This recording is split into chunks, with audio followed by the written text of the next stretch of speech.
The polling in the state of Texas is now within the margin of error in the race between Donald Trump and Vice President Kamala Harris, and Donald Trump is panicking. He's also behaving like a complete maniac this morning. He's sending email after email to his supporters, and the emails are saying emergency message from Donald Trump. Donald Trump is also sending out an invitation for something that he's calling the January 6th Awards Gala. You see the invite right here that he's sending out. You are invited to the J6 Awards Gala. And so Trump's hosting this awards gala at Bedminster on September 5th with Rudy Giuliani. And according to the invitation, the January 6th awards being hosted by Donald Trump will pay tribute to all J6 defendants who have shown incredible courage and incredible sacrifice. I don't know, maybe that's why you're struggling in the polling, even in the state of Texas. Now,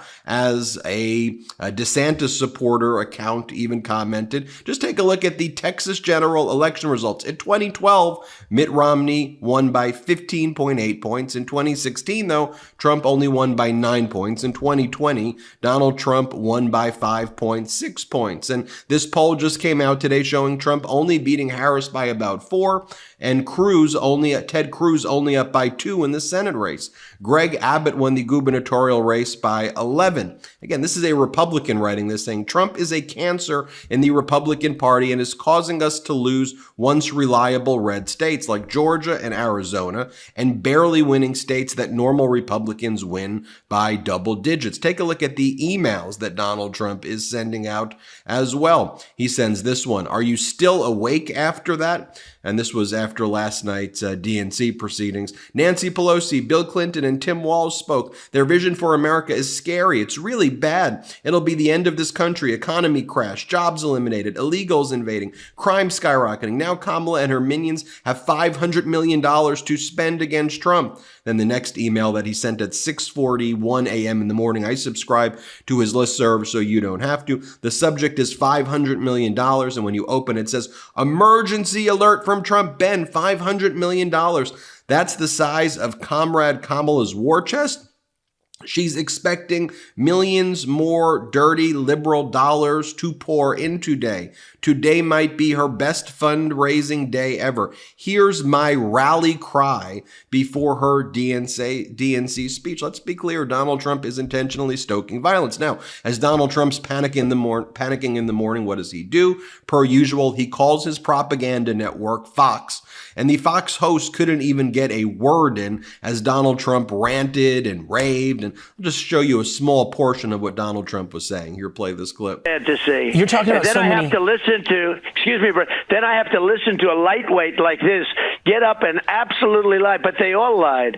And they mentioned my name. I read where, and frankly, I watched where you said, your group said, you said specifically, I think they mentioned me 297 times. They mentioned the border once. They mentioned crime twice.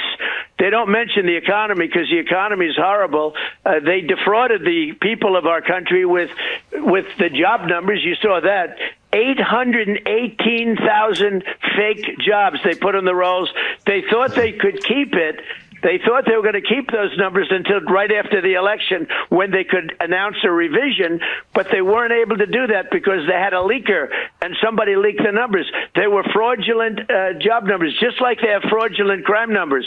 The FBI didn't include New York, Chicago, and Oakland and a couple of other places that aren't doing so well in crime. If they would have included those numbers, they're the worst crime numbers we've ever had. Yeah, the Fox host couldn't even get a word in there. And also, it's notable, too, what Donald Trump was saying over here. And as we said on the MeidasTouch network, is Donald Trump here praising Vice President Harris and Governor Walz? Here, play this clip. Most importantly, they've made our country very safe. And internationally, they've made it even more safe. As bad as when you see Chicago and the cities, as bad as they are, much worse internationally. We're going to end up in World War III because she's incompetent. Biden sent her. Russia would have never happened with Ukraine if I were president. Israel, the attack on Israel would have never happened. Iran had no money. They had no money to give to Hamas or Hezbollah. But let me tell you, and a little known fact, and the press doesn't want to talk about, Biden sent, I call her Comrade Kamala, By the way, all of the right-wing MAGA influencers this morning are attacking Governor Walz's son, Gus, because Gus Walz was crying and he was so proud of his father during the speech that was given. Here are all the Trump influencers. Here's what they're saying. Bill Mitchell goes, "What the hell is wrong with the Walz kid? I can understand being proud of your dad, but is he having a nervous breakdown? Also, couldn't help but notice he wasn't aborted." Ann Coulter goes, "Talk about weird." Sean Collins goes, "Tim Walz is 60, his son is 17. This means he had him at the age of 43. That's spoiled semen. So yeah, did you drink 47-year-old dairy milk?" Another big Trump supporter, Eric Spracklin, a big MAGA influencer, says, "Can someone get Tim Walz's son a tampon?" And then quotes another Trump influencer, Nick DiPaolo, "His son is crying like a bitch. I'm dying, ha ha ha," emojis. This is who MAGA is, by the way. And here's another Republican account right here that's looking at this, but not a MAGA account. And here she says, "So Walz's son has special needs, and he is currently the target of hate by MAGA, by the right wing. Tell me again why they deserve anything but loss, and explain it in crayon so maybe that they understand." That's the behavior right there of the MAGA Republicans. Donald Trump then also posting the following on his social media platform. He goes, "At the Democrat convention, they said, we've got 70 days to act right. After 70 days, we can go back to acting crazy. What they mean is that," by the way, that's not even the quote. "What they mean is that they want to get elected and then destroy our country with radical left Marxist socialist policies. We can't let this happen. And if it does, we won't have a country any longer. The USA will be reduced to ashes. MAGA 2024. You see, all he has is fear. That's all he has. Then Donald Trump goes, "For too long, the average American has been squeezed by the big banks and financial elites. It's time we take a stand. Together."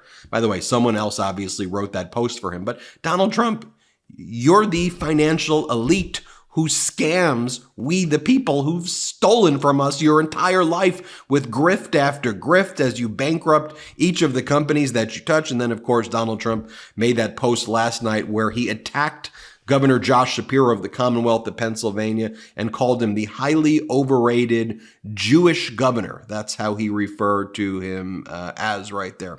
I just want to show you this moment right here, though. I want to juxtapose this here for you if we can.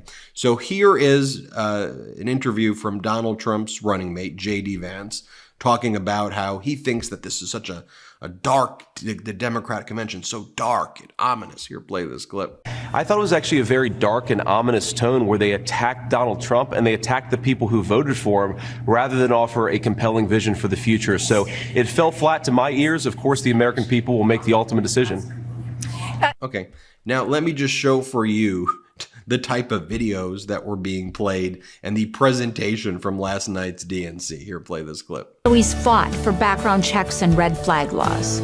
But of all the things he's done, Tim loves being a dad. We struggled to have kids, and fertility treatments made it possible. There's a reason our daughter is named Hope. Hope and Gus mean the world to us. Governor Walz making good on a promise to his son and family yesterday by getting them a puppy. Then we're going to go get some food, corn dog. I'm vegetarian. Turkey then.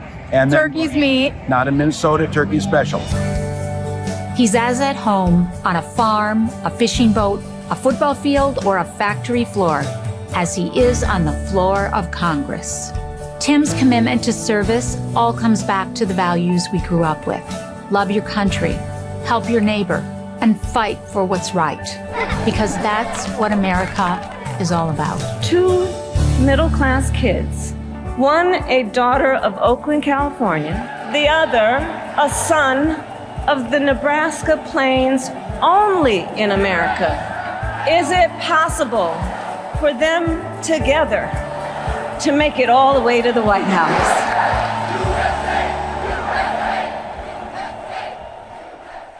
Here's a notable fact as well that Carl Quintanilla pointed out. He goes, "Nowhere is the race for the Oval Office more transformed than in North Carolina, where economic improvement right now is 50% greater than it was under Donald Trump. And folks, those numbers don't lie. The stats don't lie. Let me just show you this right here. Here is Governor Shapiro responding to Donald Trump's obsession with him moments ago. Play this clip. Also said that you had not done anything for Israel, and yet he had. What's your response? I mean, first off, I think it's clear over the last few weeks, Donald Trump is obsessed with me and obsessed with continuing to spew hate and division in our politics. He's someone who's routinely peddled anti-Semitic tropes like this. And look, remember, he's the guy who wanted Doug Mastriano to have this job. He's the guy who has been repeatedly rejected by the voters of Pennsylvania. He himself lost in 2020. All of his hand-picked candidates have lost. And I think he's heading for another loss, this time to Kamala Harris. I think you all heard me talk last night at the DNC, the exact polar opposite of what Donald Trump is talking about. I'm talking about real freedom, bringing people together, accepting folks no matter what they look like, where they come from, who they love, who they pray to, and saying this is a place for you. That's diametrically opposed to everything Donald Trump believes. And it's clear that he is going to continue to be the hateful, divisive person that he's always been in this campaign. And I think given his track record, it's clear he's setting himself up for another defeat. Well, there you have it, folks. We will keep you posted as we learn more. But just think about it. Donald Trump sending an invite for a J6 awards ceremony tells you everything you need to know. Hit subscribe. Let's get to 3 million together. Thanks for watching. Real quick, Meta just changed their algorithm to suppress political content. Please follow our Instagram @MeidasTouch right now as we head towards 400,000 followers so you don't miss a beat.